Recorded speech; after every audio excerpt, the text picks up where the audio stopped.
Isang umaga, bit-bit ko nga lahat ng capybara stop toy ni Kappa Girl dito sa kwarto. Alam ko kasi pag uwi niya galing school ay pagod siya. Every time na nauwi kasi siya ay lagi siya natutulog. At ang gusto ni Kappa Girl kapag natutulog ay yakap-yakap niya itong mga capybara niya. Ito nga pala mga capybara niya. May normal size, may huge, merong mega size. Itong isa naman ay unan na bag. At bago nga pala siya meron siyang chinat sa akin na sabi niya, Tito Dugs, 10 ako ngayon sa assignment namin. Ang gusto kong reward ay capybara. May bagong labas ito. At pinindot ko nga yung picture na capybara na sinasakin ni Kappa Girl. Pag binili mo ako niyan, kamukha mo si Daniel Padilla.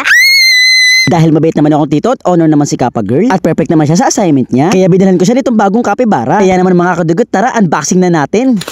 So mga kadugot, eto na siya. Grabe, sobrang lambot ng capybara na to. Grabe, sobrang sarap niya yakapin. Tapos eto, meron pa siya kasamang short. Tenen! Ayun mga kadugot, meron na siyang short. Grabe, sa lahat ng capybara, ito pinakamalambot. Ang cute! Grabe, favorite color ko nga itong color yellow at orange. At siya na yata pinakamalambot na capybara na meron kami. Sobrang huggable niya, sobrang fluffy. Para ako may kayakap na malamig na bula. At ang saya niyang tingnan dahil nakangiti din siya. Ang cute pa na accessories niya, meron siyang orange sa ulo. At malaki-laki nga din pala ang size niya. Ito, tingnan niyo, para kang may buhat na 1-year-old na baby. Grabe, ang bigat din ito. Ito nga, dadalhin ko na to sa kwarto. Itatabi ko na rin siya dito sa hanay ng mga capybara. Siya nga lang yung medyo naiba kasi kulay yellow siya eh. Dito ko siya nilagay sa medyo kakulay niya. Grabe, tingnan niyo, sobrang cute niya. Nakakagigil. At alam niyo ba, dahil sa mga stop to ito, hindi na nakakatakot matulog dahil meron ka ng katabi kayakap. Feeling mo, hindi ka na nag-iisa. Naku, sigurado ko pag nakita to ni Kappa Girl, talagang tuwang-tuwa yun. Ayun na ba yung bago kong capybara?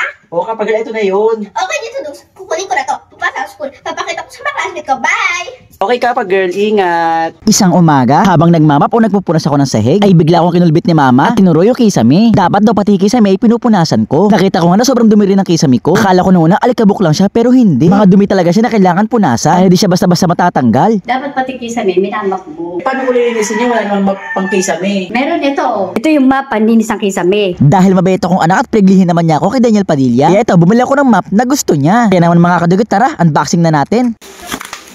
So mga kadugot, eto na yung ating map pang kisame. Kung mapapasan nyo, 3 pole na naman yan kasi nga, pag mataas yung kisame, pwede natin ito pagduktong-duktungin. Tapos ito may 4 na pang map. O diba, 4 agad. So mga kadugot, buuin na natin. Ang gagawin natin, ipapasok lang natin to dito. So ayan mga kadugot. So mga kadugot, tara, try na natin. Dahil nga sobrang taas ng kisame ko, pinagduksong-dukso ko na lahat ng pole. Para mahaba, maubot ko yung pupunasan sa kisame. Ito nga mga kadugot, sobrang haba na. Kitang-kita ko nga din mga dumi ng kisame ko. Ang galing nga sa buong buhay ko, ngayon ko lang nalaman na pwede pala mag-map ng kisame. Grabe, sobrang nakakasapis yati nga dahil nakikita ko talaga kung paano matanggal ang mga dumi sa kisame. Kung dati, sahig o tiles lang yung pinupunasan ng map, na-realize ko na dapat pala pati mga kisame. Kasi minsan galing din sa taas yung mga dumi nilalaglag eh. Promise, sobrang sapis yati, sobrang gandang tingnan kapag malinis yung bahay mo. Ngayon, hindi na ako mahirapan maglinis ng kisame. Hindi ko na kailangan tumungtong ng upuan para magpunas ng kisame. Dahil ito lang map na ginagamit ko. Kahit gano'n pa kataas, kahit sa ang sulok ng bahay, ay abot na abot. Hindi nga siya nakakapagod kasi nakikita mo talaga kung paano matanggal yung mga dumi. Grabe, sobrang galing. Wow! Ang ganda na ng bahay mo, linis. Ang linis na ng kisame mo. Sabi ko sa'yo eh, maganda pang kisame yan eh. Jackie na yan. Ayos na ako. Pakita ko sa mga kumari ko. Bye!